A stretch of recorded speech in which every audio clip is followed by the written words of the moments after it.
1245. Restate my assumptions. 1. Mathematics is the language of nature. 2. Everything around us can be represented and understood through numbers. 3. If you graph the numbers of any system, patterns emerge. Therefore, there are patterns everywhere in nature. Olá! A cena que você acabou de ver é de um filme chamado Pi, dirigido por Darren Aronofsky. Nesse filme, o personagem principal, Max Cohen, ele é um matemático. E uma das coisas que ele busca, que ele tem o fascínio, é procurar por padrões no sistema financeiro. E como ele fala nesse trecho do filme, quando você tem dados e você coloca esses dados na forma de um gráfico, padrões emergem, ou pelo menos podem emergir. E, portanto, o gráfico é certamente a forma mais eficiente que você tem de analisar o comportamento global de uma função. Não o comportamento local, aquilo que acontece em um ponto e nos pontos próximos a ele. Analisar o gráfico, esboçar o gráfico, não é pegar esses pontos e depois procurar conectá-los por alguma reta ou alguma curva. Não é isso. O que a gente quer é analisar o comportamento global. O que acontece com a função ao longo de todo o seu domínio. Desde quando a gente pegar, por exemplo, se a função está definida, o argumento dela está definido ao longo de toda a reta, né? A variável independente. Então, saber o que acontece quando essa variável independente ela decresce cada vez mais, vai para aqueles valores lá para o lado da esquerda da reta real, valores cada vez mais negativos, e o que acontece com ela quando essa variável independente cresce cada vez mais, vai cada vez mais para os valores positivos da reta. O que acontece, por exemplo, se eu tenho um ponto de descontinuidade dessa função? Será que tem algum ponto onde ela começa a crescer, crescer, crescer? Cada vez mais? A função, eventualmente, ela pode ser periódica ou não?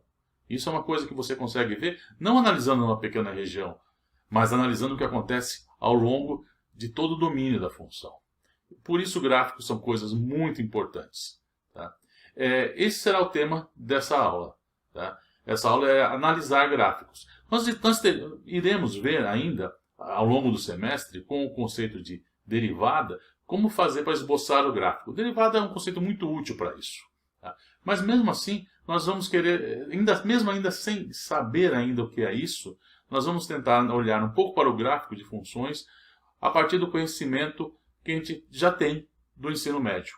A partir do gráfico de algumas funções elementares, como a gente pode construir gráficos um pouco mais complicados, mas analisando isso. Esse é o conteúdo do capítulo 4 do livro do Spivak, e é isso que nós vamos fazer ao longo dessa aula. Vou começar com gráficos de funções bem conhecidas e depois vou pegar uma delas e começar a explorar um pouquinho mais, complicando um pouco mais a situação. Para começar, o que é o gráfico de uma função? O gráfico de uma função é uma curva no plano. Sabemos, desde Descartes, que a melhor forma de descrever uma curva no plano é usando coordenadas. Então, nós colocamos eixos ortogonais nesse plano, identificamos cada eixo com uma das coordenadas. No caso das abscissas, nós identificamos as abscissas com a variável independente do problema e as ordenadas com a variável dependente. Portanto, as minhas coordenadas para descrever essa curva são x e o y igual a f de x, f de x. Então, a curva com essas coordenadas é o gráfico de uma função. Vamos ver alguns exemplos. Aqui temos 3 exemplos bem conhecidos de funções com seus respectivos gráficos. Aqui em rosa, magenta, carmim, temos a função f de x igual a 1 sobre x. A principal característica dela é quando x se aproxima de zero, ela cresce cada vez mais. Ao passo que quando x vai crescendo cada vez mais, ela se aproxima cada vez mais do zero. E sempre de forma positiva. Uma outra função muito bem conhecida, que está descrita aí em azul, é a função seno. A principal característica da função seno é ser uma função periódica e oscilatória, oscilando sempre entre 1 e menos 1. E, finalmente, em verde, temos a famosa exponencial. Tá? A função exponencial, aquela que a gente vive falando, que volta e meia ouvimos falar de temos um crescimento exponencial. O crescimento exponencial é aquele crescimento que se dá ao longo descrito por essa função. Vamos pegar, agora, dessas três, vamos pegar a função seno de x. Pela característica dela, periódica e oscilatória, é um exemplo bem interessante. Vamos pegar essa função e ver o que podemos fazer com ela. Quantos gráficos diferentes podem sair de uma função com um comportamento relativamente simples como esse. Aqui temos três variações do tema função seno. Em azul temos a função seno de x, em carmim a função seno de 2x e em verde a função seno de 3x. Nós podemos facilmente obter o gráfico de seno de 2x e seno de 3x a partir do gráfico original da função seno de x. O que acontece com a função seno de x? Nesse ponto é muito útil você saber conhecer os pontos onde a função se anula, os zeros da função. A função seno de x, ela se anula quando? Ela se anula em 0, ela se anula em π, ela se anula em 2π, ela se anula em 3π, se anula em 4π, 5π, 6π e assim por diante. É uma função periódica. Da mesma forma que ela se anula para menos π, menos 2π, menos 3π e assim por diante. Eu estou me restringindo aqui apenas aos valores positivos, tendo em vista que ela é periódica, então basta olhar para essa parte. Pois bem, então, como que eu consigo chegar a essa expressão em rosa para a função seno de 2x a partir da função seno de x? Veja os zeros, por exemplo. Quais serão os zeros quando a função seno de 2x irá se anular? Ora, vejam, seno de x igual a 0 é para x igual 0, π, 2π, 3π, 4π, 5π. X é o argumento da função. Quando eu considerar a função seno de 2x, o que vai acontecer? Essa função será 0 quando o argumento dela for igual a 0, π, 2π, 3π e assim por diante. O argumento agora é 2x. Então, a função irá se anular quando 2x for igual a 0, 2x for igual a π, 2x for igual a 3π e assim por diante. Portanto, quando x for igual a 0 sobre 2, que é 0, quando x for igual a π sobre 2, é esse ponto aqui. Quando x for igual a 2π sobre 2, que é π, esse ponto aqui. Quando for igual a 3π sobre 2, esse ponto. 4π sobre 2, que é 2π, que é esse ponto. E assim por diante. Em outras palavras, é como se a gente tivesse pego a função seno de x, que estava definida entre 0 e 2π, e a gente considerasse ela até 4π. E depois, simplesmente encolhesse ela para caber no intervalo de 0 a 2π. É isso que está acontecendo. Vejam, este gráfico aqui é aquele que seria da função seno de x de 0 até 4π. Eu peguei e encolhi ela, um efeito sanfona, para caber dentro do intervalo 0 a 2π. Essencialmente foi isso. E com a função seno de 3x? Quais os pontos onde ela vai se anular? Ela irá se anular quando 3x for 0, portanto x igual a 0 sobre 3, 0. Ela irá se anular quando 3x for igual a π, portanto x igual a π sobre 3, que é aqui, esse ponto. Ela irá se anular quando x for igual a 2π, desculpa, o 3x for igual a 2π, portanto x igual a 2π sobre 3, é esse ponto aqui. Ele irá se anular quando 3x for igual a 3π, ou seja, x igual a π, que é esse. E assim por diante. O gráfico dela nesse intervalo de 0 a 2π, ele é o mesmo que seria o gráfico do seno de x, só que de 0 até 6π, e eu encolhesse ele, efeito sanfona, né, apertando ela para caber no intervalo de 0 até 2π. É esse que é o gráfico que a gente tem aqui da função em verde. Esse número que aparece aí, multiplicando o x, no caso, o 1, o 2, o 3, eu estou escrevendo aqui na forma seno de kx. Portanto, esses são gráficos para k igual a 1, 2 e 3. Quando eu interpreto x, essa variável independente, como sendo um tempo, k é interpretado como frequência.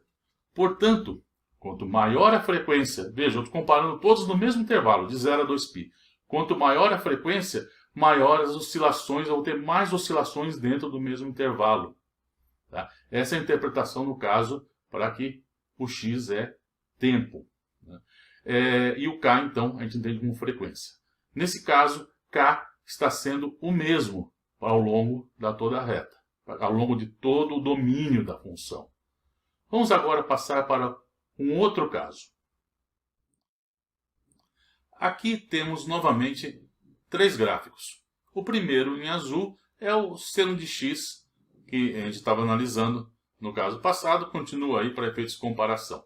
Na verdade, não comparação, mas saber como, a partir desse gráfico de seno de x, a gente consegue ter uma ideia, uma noção de como será o gráfico dessas outras duas funções que eu estou colocando aí. No caso, vamos olhar agora a função seno ao quadrado de x, essa que está em rosa. Tá? Vejam que o gráfico dessa função sai automaticamente do gráfico da função seno de x. Seno de x ele oscila entre -1 e 1. Ora, seno ao quadrado, em toda a região onde o seno é positivo, o seno ao quadrado também vai ser positivo. Só que na região onde ela é negativa, vejam aqui, ó, esta região onde ela está sendo negativa. O que acontece aqui? O que acontece é que a função seno ao quadrado vai ser positiva, que é o que estamos vendo aqui. E na parte positiva, qual a relação que vai ter entre elas? Ora, qualquer número que está entre 0 e 1 ao quadrado é menor do que o número original. Então você tem um número que está entre 0 e 1. Você eleva ele ao quadrado, ele é menor do que o número que você tinha. O resultado é menor do que o número que você tinha antes. E é o que está acontecendo aqui. Vejam aqui a curva em rosa e em azul. Azul é o seno, em rosa é seno ao quadrado. É menor, né? Vejam, aqui os valores são menores da curva rosa do que da curva em azul. Tá? É isso que acontece com o seno ao quadrado de x. E depois ele se repete. Tá? Você veja que o seno ao quadrado de x ele tem um período π, ao contrário do seno de x. O seno de x tem um período 2π, ele se repete a cada 2π. Seno ao quadrado não, vejam, ele se repete a cada vez que eu ando π. Ele se repete de novo. A outra função é seno de x ao quadrado, diferente do seno ao quadrado. E como vocês podem ver aí, comparando a curva laranja e a curva verde, o comportamento das duas é muito diferente. Então não confundam seno de x ao quadrado, tudo isso ao quadrado, que é a curva rosa, com a função seno do x ao quadrado. Essas são coisas muito diferentes, como mostra aí esse gráfico. E como que eu poderia saber como seria o comportamento da minha curva verde? Vejam só, a função, isso que eu escrevi aqui, ó, a função seno de x ao quadrado, eu posso pensar que ela é a função de seno de uma função k de x vezes x, onde a função k de x, nesse caso, é x. Compare com o caso anterior. No caso anterior, eu tinha seno de kx, onde k era 1, 2 ou 3. E cada vez que aumentava o valor de k, maior era a minha oscilação, aumentava a frequência. Nesse exemplo, este meu k depende de x, ele é uma função de x. Em outras palavras, é como se a frequência dependesse do ponto. E nesse caso, a dependência da frequência com o ponto, vejam, é simplesmente a função k de x igual a x. Quando, vejam, olhando o caso anterior, quando k aumentou, foi maior do que 1, era como se eu tivesse pego a minha função original, num certo intervalo, e contraído ela para caber no intervalo que eu estava estudando. Mas, se a frequência fosse menor que 1, o que eu estaria fazendo é espichando ela. O efeito contrário da minha sanfona. tá? Para ela ficar cada vez maior. Quer dizer, eu tinha no intervalo e aí eu começo a aumentar ela. Então, nesse caso, a função k de x igual a x. Para valores de x entre 0 e 1, é como se eu estivesse pegando minha função original e espichando ela, alargando ela. Já para valores de x maiores do que 1, aí então corresponde ao caso em que eu estou pegando minha função e contraindo ela.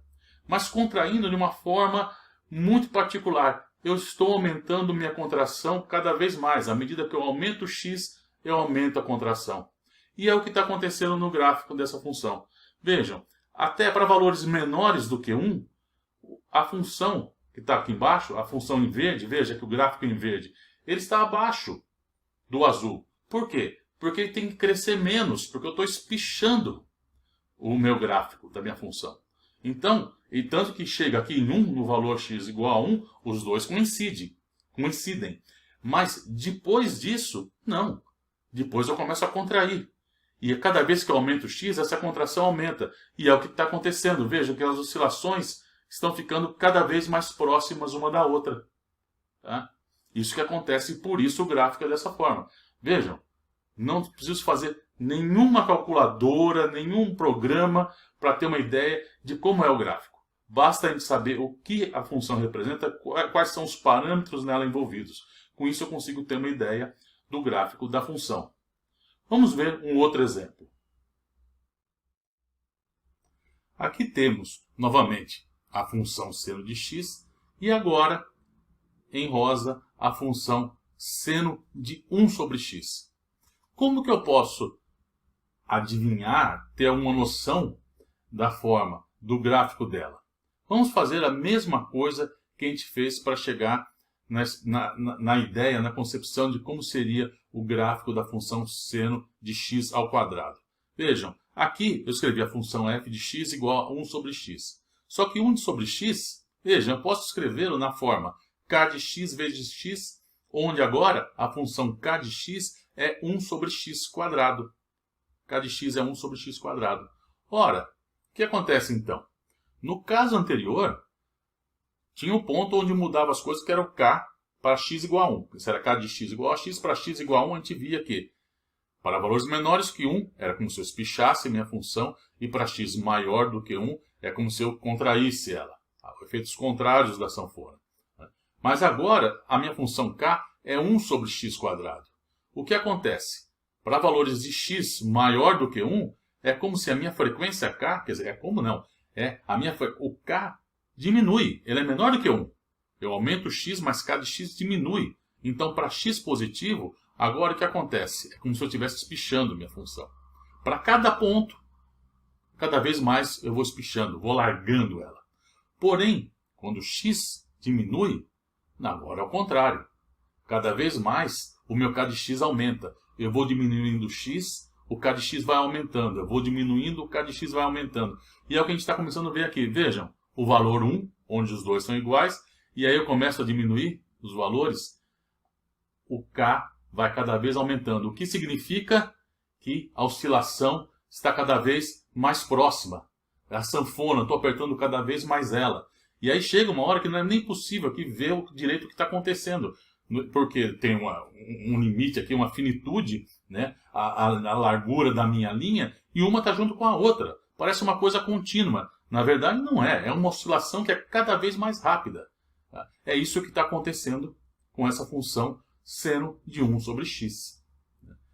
Nós podemos pegar ainda e analisar o que acontece com essa função, e isso é interessante ver, quando eu vou para o lado negativo. Vamos ver o que acontece. Aqui temos o gráfico da função seno de 1 sobre x para x positivo e para x negativo. Veja, bom, primeira coisa, você deve estar se perguntando de onde eu tirei isso. Veja, uma coisa muito importante, um conceito muito útil para você analisar o gráfico de uma função, quando isso é pertinente, é o conceito de paridade. A gente diz que uma função é par quando f de x é igual a f de menos x, e uma função é ímpar quando f de x é igual a menos f de menos x. Isso significa, portanto, em termos de gráfico, que quando uma função é par, a parte positiva dela, se eu refletir a parte positiva ao longo do eixo vertical, do eixo do y, o eixo nas minhas ordenadas, eu obtenho a imagem dele do outro lado. É uma mera reflexão do padrão que eu tinha para o caso positivo, eu vou ter para o caso negativo, quando uma função é par. Quando uma função é ímpar, o que eu tenho que fazer? Eu tenho essa reflexão ao longo do eixo y, mas a função não é igual a f dela, no valor de f de menos x. É menos f de menos x. Portanto, eu preciso fazer também uma reflexão agora ao longo do eixo horizontal para obter o padrão. Claro que nem toda função é par ou ímpar.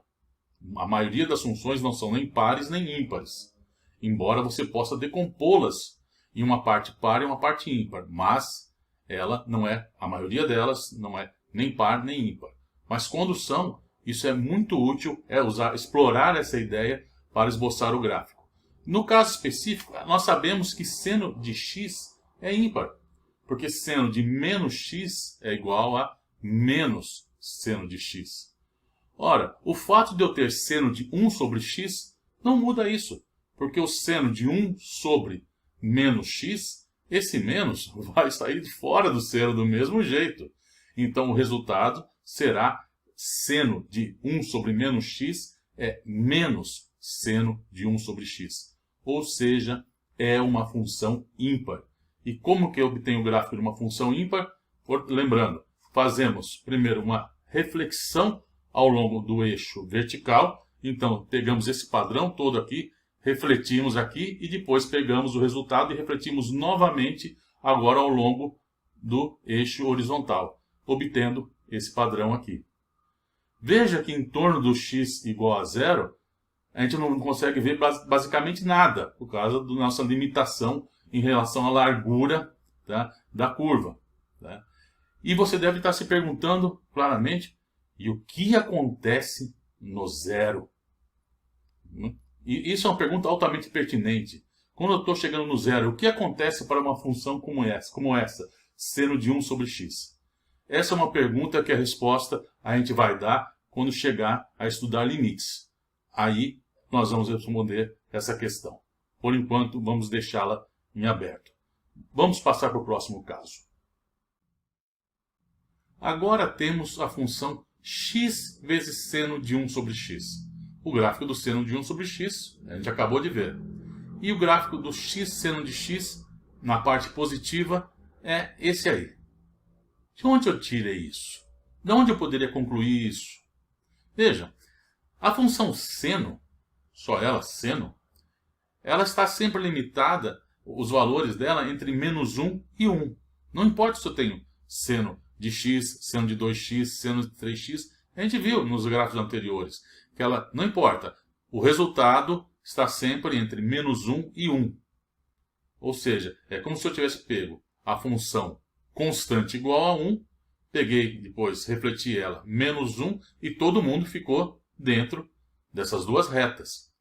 Só que agora, a minha função, quem está multiplicando a função seno, não é a constante igual a 1. Agora quem multiplica é x. Ou seja, aquilo que estava modulando a amplitude da oscilação, né, e que era 1, agora não. Agora o que está sendo modulado, essa modulação está dependendo de x, do valor de x. Então, para chegar a essa conclusão aí, o que eu fiz para chegar a essa ideia do gráfico? Eu tenho f de x igual a x e f de x igual a menos x. As oscilações vão estar contidas dentro dessas duas funções. É aí que vai acontecer as oscilações. Vejam, quando era 1 e menos 1, era lá dentro que oscilava. Agora, elas oscilam dentro disso. Muito simples. E aí você vai se perguntar, bom, e para os valores negativos, o que acontece? Vamos ver. Eis o gráfico da função f de x igual a x seno de 1 sobre x ao longo de toda a reta. O esboço dele ao longo de toda a reta. De onde eu pude concluir isso? Simples. Olhando a paridade da função. Seno de 1 sobre x, acabamos de ver que é uma função ímpar. Então, quando eu vou de x para menos x, ela troca de sinal. Mas a função x, que está multiplicando aqui, o seno de 1 sobre x, ele é também ímpar. Porque quando eu faço x indo para menos x, bom, nós temos menos x. Então, o que acontece ao passar de x para menos x? Seno de 1 sobre x trocou de sinal. X trocou de sinal. Trocou de sinal duas vezes, resultado mais, é positivo. Uma função que f de menos x é igual a f de x é uma função par. E o gráfico de uma função par, ele é simétrico em relação ao eixo y. E é por isso, portanto, que nós temos aqui a parte positiva, a reflexão ao longo do eixo vertical e aqui a parte negativa, porque esta função é uma função par.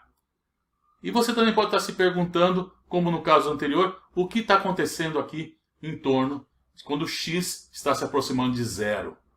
Essa é uma resposta que também nós vamos dar mais para frente quando estudarmos limites. Agora, vamos olhar a seguinte questão. Vamos fazer a seguinte questão. O gráfico de uma função é uma curva no plano. Foi assim que nós definimos. Toda curva no plano é o gráfico de uma função? Bom, agora quem responde é a Lisa. O gráfico de uma função é uma curva no plano, mas nem toda curva no plano é o gráfico de uma função. O melhor exemplo disso, na minha opinião, é uma circunferência. Vamos recordar a definição de circunferência. A circunferência é o conjunto de todos os pontos cuja distância a um ponto fixo é uma constante. Aí temos a curva representada aqui, temos a curva que descreve, descrita pela circunferência. Todos esses pontos mantêm a mesma distância, R, que eu estou escrevendo aqui um R grande, em relação a esse ponto fixo aqui, que é o chamado centro da circunferência. Aqui temos uma curva. Essa curva, como vamos ver, não é o gráfico de uma função. Primeiro vamos escrever a expressão matemática para descrever essa curva. Então, estamos aqui tomando o ponto fixo, vamos escrevê-los com coordenadas AB, e a distância escrevemos como R, sempre positivo, R grande. Então, nós temos a distância, essa aqui é a definição da circunferência, então a distância de todos os pontos é R, fixo, constante, e essa aqui é a expressão para a distância entre dois pontos, a fórmula para a distância entre dois pontos, a fórmula que nos dá a distância entre dois pontos. Então, qual é esta fórmula? Essencialmente uma consequência do teorema de Pitágoras. Nós calculamos, pegamos as abscissas desses dois pontos, subtraímos uma da outra, não importa a ordem, porque elas vão ao quadrado, e depois pegamos também aqui as ordenadas, subtraímos uma da outra, elevamos ao quadrado, somamos, tomamos a raiz. Essa é a distância entre os dois pontos. Portanto, se eu quero que essa distância seja sempre a mesma, igual a R, essa é a minha expressão. E daqui eu elevo os dois lados ao quadrado, tenho essa expressão. Essa aqui você já pode considerar como sendo a equação da circunferência, mas é usual você dividir tudo pelo raio. Então, chegamos a essa expressão aí. Então, essa como sendo a expressão de uma circunferência de raio R e centro AB. É mais usual, ou muito mais fácil, ou então a notação menos chata, se tomarmos o centro dessa circunferência, o ponto AB, como sendo a origem do meu sistema de coordenadas. Então, aqui eu tenho AB igual a 0, 0, e a equação da minha circunferência fica essa expressão simples e bem conhecida. A circunferência tem uma coisa muito interessante. Ela pode ser parametrizada pelas funções seno e cosseno. Então, de modo que, veja, se eu escrever isso é que eu entendo por parametrização da circunferência, eu tenho um parâmetro, no caso o ângulo, θ, e eu escrevo cada uma das minhas duas coordenadas dessa curva, a x e y, em termos desse parâmetro. De modo que significa que percorrer a minha circunferência significa variar esse parâmetro. Nesse caso, o θ, que a gente conhece muito bem, que é o ângulo. É entendido como o ângulo, a variável angular. Então, se eu escrevo x como r cosseno θ, y como r seno θ, vejam, se eu dividir x sobre r, como está aqui, eu tenho cosseno. Se eu divido y sobre r, eu tenho seno. Ora, cosseno ao quadrado mais seno ao quadrado é 1. Todo mundo conhece isso. Então, essa equação está automaticamente satisfeita quando x é escrito dessa forma e quando y é escrito dessa forma. Tanto que essa relação de seno e cosseno com parametrização da circunferência faz com que senos e cossenos sejam chamados também de funções circulares. Vamos olhar isso aqui um pouquinho de mais detalhes. As funções trigonométricas como funções associadas com uma circunferência. Vamos ver como podemos identificar as funções trigonométricas a partir de uma circunferência de raio unitário. No nosso caso, só interessa os valores positivos de x e y, depois eles vão se repetir para os outros quadrantes, então vamos considerar apenas o primeiro quadrante. Só isso que nos interessa. Então, temos aqui a nosso quarto dessa circunferência de raio unitário, está aqui ela, tá? Vamos considerar aqui um arco de ângulo θ. Aqui eu tenho essa reta cruzando a circunferência nesse ponto. Tá? Então esse é o primeiro ponto que eu devo destacar, esse ponto de intersecção aqui entre essa reta e a minha circunferência unitária. A partir desse ponto eu vou considerar as projeções desse ponto no eixo x e no eixo y. Então no eixo x eu tenho essa projeção, no eixo y eu tenho essa. Então esta aqui, tá, é minha coordenada x e essa é minha coordenada y deste ponto, tá, desse ponto aqui. E dada esta reta aqui, eu vou construir agora uma reta perpendicular a ela, passando por esse ponto aqui. Então essa reta aqui é perpendicular a esta, passando por esse ponto. Os pontos onde essa reta cruza os eixos coordenados são esse ponto e esse ponto. Esses pontos também devem ser destacados. Tá? E os outros pontos que eu preciso destacar. Bom, partindo do ponto x igual a 1 aqui, eu traço uma reta paralela à reta do eixo y. Então eu tenho aqui uma reta, tá, paralela. Quando ela cruza essa outra reta aqui, esse é um outro ponto que eu vou destacar. Faço a mesma coisa aqui. Desse outro ponto aqui, ponto 1, agora y igual a 1, traço uma reta paralela ao eixo horizontal. Quando ele cruza a mesma reta, é esse outro ponto aqui que eu vou destacar. E a partir deste ponto aqui, eu vou traçar aqui uma reta paralela.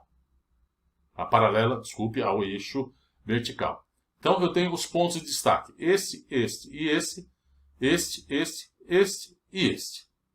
As funções seno, cosseno e tangente são essas funções. Tá? Então, cosseno, a gente já sabe que é isso, né? Já é bem conhecido, assim como o seno. E a tangente aqui estão. Isso é bem conhecido. É fácil você ver que essa expressão, esse lado aqui, essa altura aqui, tá? Essa quantidade é dada pela tangente por semelhança de triângulos. Porque esse triângulo aqui é semelhante a esse aqui. Então, por mera semelhança de triângulos, você consegue ver que isso aí é tangente. Na verdade, tudo que está seguindo aqui, que eu vou seguir, é semelhança de triângulos ou uma aplicação simples do teorema de Pitágoras, que também é uma análise de triângulos. Tudo uma questão de triângulos aqui.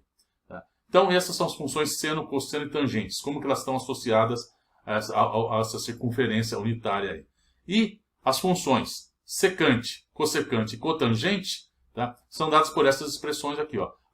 Vejam, a secante ela vai desse ponto da origem até esse ponto. Esse valor aqui, esse tamanho, essa largura, ela vale secante do ângulo. Aqui, entre esse ponto e esse, isso aqui é a cossecante do θ. E a cotangente é esse valor aqui, dessa distância aqui entre esses dois pontos. Daqui, desse ponto, até o eixo y. Essa é a cotangente. Eu incentivo vocês a tentar identificar isso. É um exercício interessante, tá? De revisão de conceitos em ensino médio. Tá? Peguem, partindo da expressão de seno e cosseno, você vai conseguir identificar quem é tangente, quem é secante, quem é cossecante e quem é cotangente. Tentem fazer. Agora vem a pergunta. A curva escrita, a circunferência, esta curva, é o gráfico de uma função? Esta curva aqui, ó, essa curva descrita por esta equação, isso é o gráfico de uma função? Bom, para vermos isso, vamos escrever isso na forma que estamos habituados, ou seja, y como sendo uma função de x. Vamos fazer isso. Em outras palavras, vamos resolver essa expressão para y. Para fazer isso, eu vou pegar esse termo aqui, do x passar para o outro lado da igualdade. Aqui está, esse termo eu passei para cá. Aí eu joguei só o quadrado para o numerador e para o denominador. E agora eu vou extrair a raiz quadrada para expressar y menos b sobre r. Dando isso aqui, y menos b sobre r é igual a raiz quadrada do outro lado. Mas lembre-se que aqui eu tenho duas possibilidades. Sinal positivo ou sinal negativo. Certo? Então, ao extrair a raiz quadrada, eu tenho esses dois sinais possíveis. Agora eu vou pegar esse r, passar ele multiplicando essa raiz, e depois eu vou jogar ele para dentro da raiz, ficando um r quadrado aqui, e um r quadrado vezes esse termo, um r quadrado vai cancelar o outro. Então eu vou obter isso aqui. Essas duas expressões, uma com sinal positivo e outra com o sinal negativo. É como aqui eu tenho duas funções. As expressões são distintas. Não podem ser a mesma função. De qualquer forma, daqui a pouco nós vamos ver o gráfico. Tá? Mas então eles não podem ser a mesma expressão, porque a expressão é diferente. Né? E vejam, o domínio daqui, dessas duas funções é o mesmo. O domínio tem que ser os valores de x para os quais a quantidade que está aqui dentro de cada uma das raízes tem que ser maior ou igual a zero. Analisando isso, a gente conclui que o domínio das duas funções é o mesmo e é dado por essas expressões aqui. Vamos colocar isso num gráfico. Aqui temos o gráfico das duas funções que acabamos de obter. Em azul, temos o gráfico da solução com sinal positivo e em rosa, o gráfico da solução com sinal negativo. Claramente, eu tenho duas funções distintas. Né? E o conjunto das duas não forma uma função, porque eu não posso, partindo de um mesmo ponto, que caracteriza uma função. Dado um ponto do domínio, eu associo um único ponto na sua imagem. Mas vejam, desse ponto eu tenho aqui um ponto e daqui um outro ponto. Então, isso não pode, a circunferência, toda essa curva toda ser uma função. Mas eu posso separá-la em duas partes. A parte de cima, digamos o hemisfério superior, tá? Ele é descrito por uma função, que é esta função aqui, e a parte de baixo, esse hemisfério inferior, é descrita por esta outra função. Bom, agora, claro, alguém pode se perguntar. Aí, então sempre que eu quiser trabalhar com uma circunferência, eu vou precisar usar duas funções? Lisa novamente responde. Não necessariamente. Você pode fazer uma mudança de coordenadas. Como assim uma mudança de coordenadas? Bom, calma. Para isso, para entender o que é uma mudança de coordenadas, bom, a gente já sabe um pouco sobre coordenadas, mas se significa mudar, significa trocar para alguma coisa diferente, para alguma coordenada diferente desta que a gente está trabalhando. Sim, essa tem que ser a ideia. Mas, para isso, a gente precisa primeiro, pelo menos, conhecer algum outro sistema de coordenadas. É isso que nós vamos fazer agora. Vamos então definir as chamadas coordenadas polares. Notem que eu até troquei aqui de lugar para não atrapalhar o gráfico que está lá embaixo, né? Saí daquele lugarzinho que eu estava, vim aqui para não atrapalhar o gráfico lá de baixo. O que são as coordenadas polares? Para defini-las, eu vou precisar fazer duas escolhas. Uma escolha de um ponto de referência que eu vou chamar de polo. Tá? E a escolha também de uma direção, tá, de referência. O ponto de referência, eu vou denotar aqui por O. Aqui eu escolhi um ponto arbitrário O. E escolhi aqui uma direção arbitrária descrita por essa reta L aqui. Tá? Então, quem vão ser as coordenadas polares do ponto meu P? Em relação a essa escolha que eu fiz, do meu polo e da minha direção. Uma das coordenadas é a distância do ponto até o meu polo, que eu estou denotando aqui pela letra ρ. Tá? E a outra variável é o ângulo que esta reta faz com a minha reta, com a minha direção de referência. Esse ângulo eu estou denotando por φ. Então, essas duas, ρ e φ, formam as minhas coordenadas polares. Bom, obviamente aqui a gente não é muito bobo nem nada, então o que a gente vai fazer? o nosso conhecimento de trigonometria elementar, nós vamos facilitar aqui a coisa e vamos escolher esse ponto, o meu polo, como coincidindo com a origem do meu sistema de coordenadas. Então eu escolho O como sendo essa origem aqui. E nesse caso, então, a gente usualmente denota essa distância pelo Rzinho, pela variável Rzinho, e o ângulo por θ. Por que tudo isso? Porque agora nós vamos usar a nossa conhecida trigonometria, as conhecidas funções seno e cosseno. Esta é a situação geométrica quando eu escolho o polo como localizado na origem. Então, aqui eu tenho a coordenada, minha nova coordenada R e a coordenada θ, e aqui as coordenadas cartesianas x e y. A relação entre elas é trivial, todo mundo conhece, x é um Rzinho cosseno θ, y é Rzinho seno θ, onde eu posso obter as coordenadas x e θ a partir de x e y, resolvendo essas expressões aqui em termos de r e θ. A expressão para r segue facilmente se eu levar essas duas expressões ao quadrado.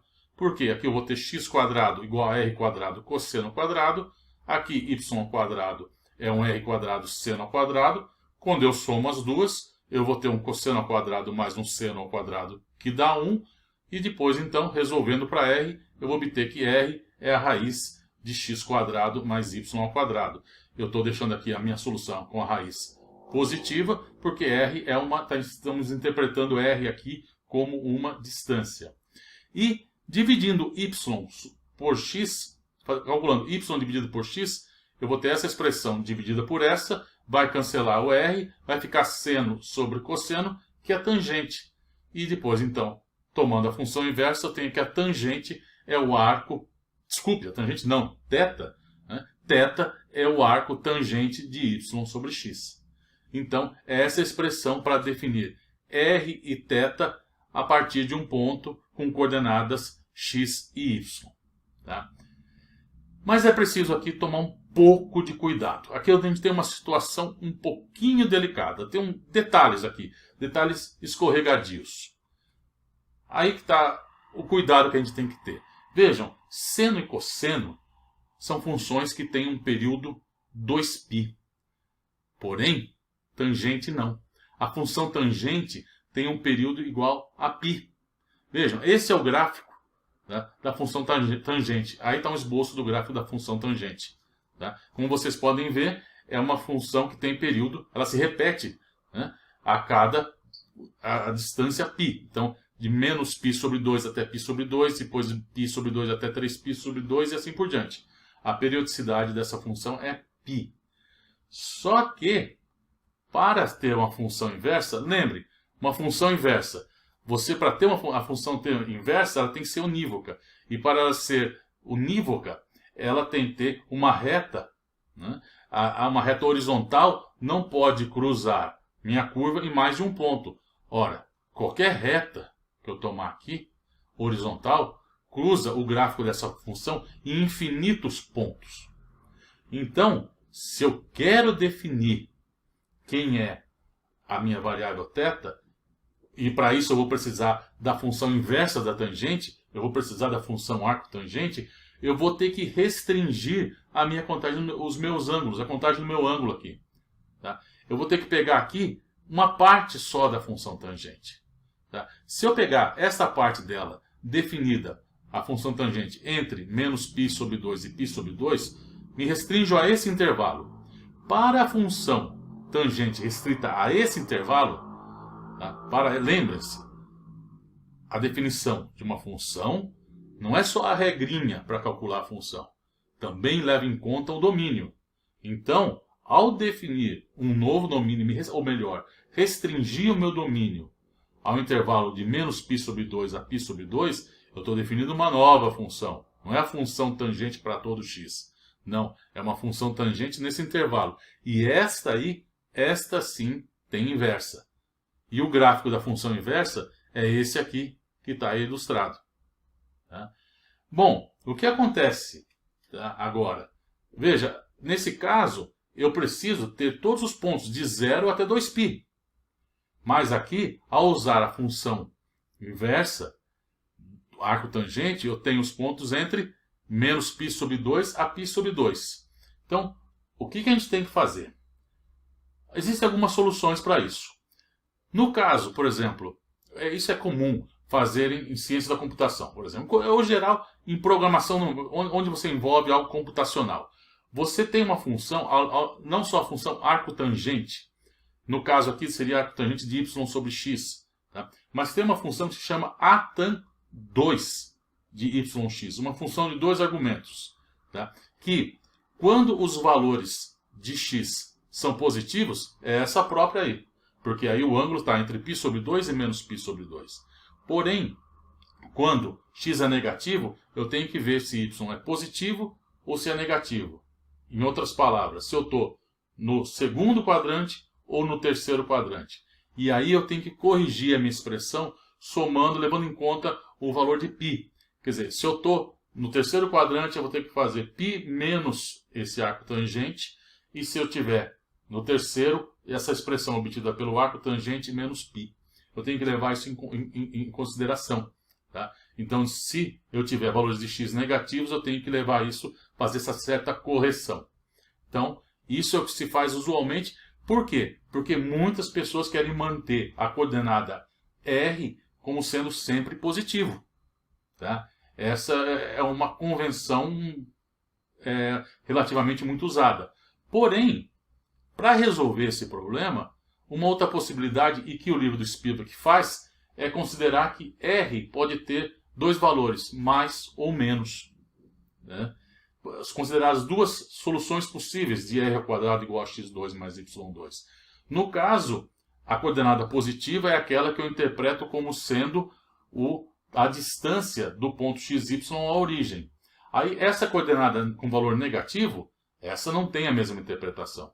Tá? Exceto o módulo dela, claro. Mas aí, ao usar r negativo, você convenciona que os pontos que têm r negativo são os pontos que estão no segundo e no terceiro quadrantes. Que são aqueles que não são levados em conta pela função arco tangente. Então essa é uma solução bem engenhosa para essa situação. Mas não existe, o fato é que não existe uma convenção sobre qual dessas duas possibilidades de levar em conta a situação, esse problema da função inversa, né, qual dessas duas possibilidades se torna como padrão. Não tem, isso é fato. Tá? E, bom, eu pessoalmente fui acostumado a trabalhar com aquela que r é positivo e levar em conta os diferentes quadrados com a função atan2 de duas variáveis. Mas a gente também está usando o Spivak, então temos que levar isso em consideração e falar isso para vocês. Tá? Vamos agora descrever o plano do ponto de vista das coordenadas cartesianas. Aqui, vamos chamar isso de uma rede cartesiana, uma malha cartesiana. As retas em azul são retas que têm coordenada x constante, enquanto as retas em rosa são aquelas que têm a coordenada y constante. Então vejam aqui, eu tenho aqui, essa reta corresponde aos pontos com coordenada x igual a 1. Esta aqui corresponde aos pontos com x igual a 3. E assim por diante, e de forma análoga para as outras com coordenadas y constantes. Então, quando eu quero encontrar um ponto, eu te dou as coordenadas cartesianas x, y de um ponto. Como que você identifica ele? Você vai lá e fala, bom, o x vale 3. Então você procura o x e fala, opa, ele está ao longo dessa reta. E se o ponto é x igual a 3 e y igual a 4, eu vou até a intersecção com a reta y igual a 4, que é essa, e identifico então, falar, opa, esse é o meu ponto. Então, essa é a descrição dos pontos do plano de acordo com o ponto de vista das coordenadas cartesianas. Mas e do ponto de vista das coordenadas polares? Do ponto de vista das coordenadas polares, a minha malha, a minha grade polar é esta. É um pouco bem diferente, claro, da outra, mas isso é claramente a situação análoga da outra. Porque quando eu tinha coordenadas cartesianas, eu tinha com coordenada x constante, eu tinha uma certa reta. Com y constante, uma outra reta. Mas agora aqui, com r constante, eu tenho uma circunferência. E com o valor da circunferência, o raio da circunferência é igual ao valor da coordenada. Essas estão representadas nessa grade polar aqui pelas circunferências em azul. Então aqui, vejam, essa aqui corresponde todos os pontos ao longo desta circunferência tem r igual a 1. Nessa outra, todos os pontos têm r igual a 2, r igual a 3 e assim por diante. E em rosa, eu tenho os pontos cujo ângulo, tá, é o valor que está dado aí. Tá? Então, com θ, por exemplo, o ângulo θ igual a 30 graus, corresponde a essa reta aqui. Tá? Com 75 graus, essa reta. Com 120 graus, essa reta. Aqui vale um pouquinho continuar aquela observação que eu estava fazendo anteriormente. Tá? Porque quando eu calculo a função inversa do arco tangente, eu só dá esses pontos aqui. Né? Ao longo para x positivo. Aí depois eu preciso corrigir isso. Então, com a função arco tangente 2 de duas variáveis, acertando, colocando mais ou menos π de acordo com o segundo ou com o terceiro quadrantes, eu tenho essa situação. A contagem dos meus ângulos continua sendo essa aqui. Porém, tá, se eu não uso isso, só defino esses ângulos aqui, o lado de cá eu tenho que trabalhar com coordenada r negativa. E no caso, o que vai acontecer? No caso, por exemplo, do Spivak, quando eu tenho um ângulo igual a 30, é essa reta aqui, que inclusive vai aqui para o lado negativo. Quer dizer, essa reta, não importa o ângulo 210 ou 30 graus, ou 210. Essa representa uma única reta. E eu diferencio pontos ao longo com o mesmo R, aqui de um lado ao outro, dentro da mesma circunferência, falando que do lado de cá eu tenho R positivo e do lado de cá eu tenho R negativo. Veja, é uma situação um pouco diferente do habitual. Nós vamos trabalhar aqui, como eu falei, é o que eu estou habituado a trabalhar desta forma aqui. Tá? Contando os ângulos dessa forma e R sempre sendo positivo. Então, o que vai acontecer se eu falar para você que eu tenho um ponto cuja coordenada R é igual a 3 e o ângulo é igual a 60? Eu vou pegar e olhar R igual a 3, eu sei que essa circunferência é aqui, e ângulo 60 é aqui. Então eu vou chegar e falar, opa, é esse ponto aqui. Esse é o ponto em questão. Essa é a descrição do meu ponto, do ponto de vista dessa malha, dessa grade polar. Isso, olhar as coisas dessa forma é muito importante quando eu quero analisar o gráfico de uma função dada em termos de coordenadas polares. Porque em termos de coordenadas polares, o que acontece com a circunferência? Veja, uma circunferência de raio R, R grande e centro 0, 0, é dada por essa expressão, x2 mais y2 igual a R maiúsculo ao quadrado. Quando eu uso coordenadas polares, essa expressão fica simplesmente Rzinho, a minha coordenada, minha nova coordenada, igual a R maiúsculo, que é o valor do raio. Então, o gráfico da circunferência em coordenadas polares é uma reta. Aqui, o valor da minha... Veja, agora eu estou escrevendo como que é a minha descrição y como uma função de x. Aqui eu estou colocando r como uma função de θ. Então, para θ, como minha variável independente, variando de 0 a 2π, o r, o raio, é constante e sempre igual a esse valor r. Então, vejam, com coordenadas cartesianas, eu precisava de duas funções para descrever a minha circunferência. Mas, em coordenadas polares, eu preciso de só uma. E ela, aliás, é muito simples. É rzinho igual a uma constante. Simples, não? Agora, como que a gente faz com situações mais complicadas? Vamos supor a seguinte situação. Eu vou pegar aqui e olhar. Vamos usar aqui nossa malha polar. Tá? Vamos supor que eu tenho uma função que é dada por Rzinho igual a θ. R igual a θ. Simplesmente isso. O que é isso no gráfico usando coordenadas R e θ? Ele é uma reta. Tá? Mas R igual a θ descrita aqui no plano, nesse plano aqui, como que ela fica? Significa que a cada vez que eu vou aumentando o valor do ângulo, o raio vai aumentando. Então eu vou começar aqui, vejam, no zero. Mas quando eu começar a aumentar θ, o raio vai aumentar também. Significa que eu estou fazendo eu estou percorrendo o plano dessa forma. Estou aumentando θ, o raio está aumentando. Quer dizer, eu estou saindo de uma circunferência e indo para outra. Eu vou aumentando θ, estou saindo de uma circunferência e indo para outra. Eu estou aumentando θ, saindo de uma circunferência e indo para outra. E assim vai. Esse exemplo é o exemplo da chamada espiral de Arquimedes, tá? Que é a curva que em coordenadas polares é dada simplesmente por r igual a θ.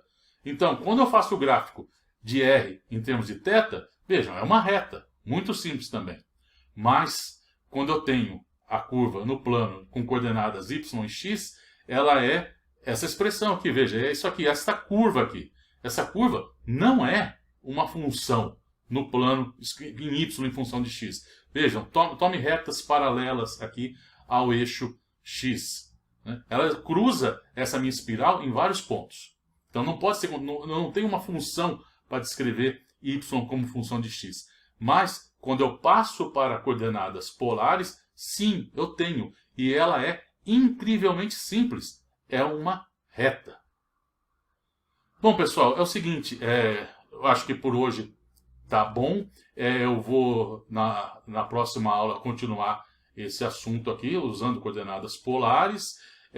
Eu tenho as coordenadas polares que eu usei aqui, seno e cosseno, para parametrizar a minha circunferência. Eu vou falar um pouco sobre elipse e depois sobre hipérbole, como que eu parametrizo a hipérbole. Mas eu vou deixar isso para a próxima aula. É isso, pessoal. Valeu!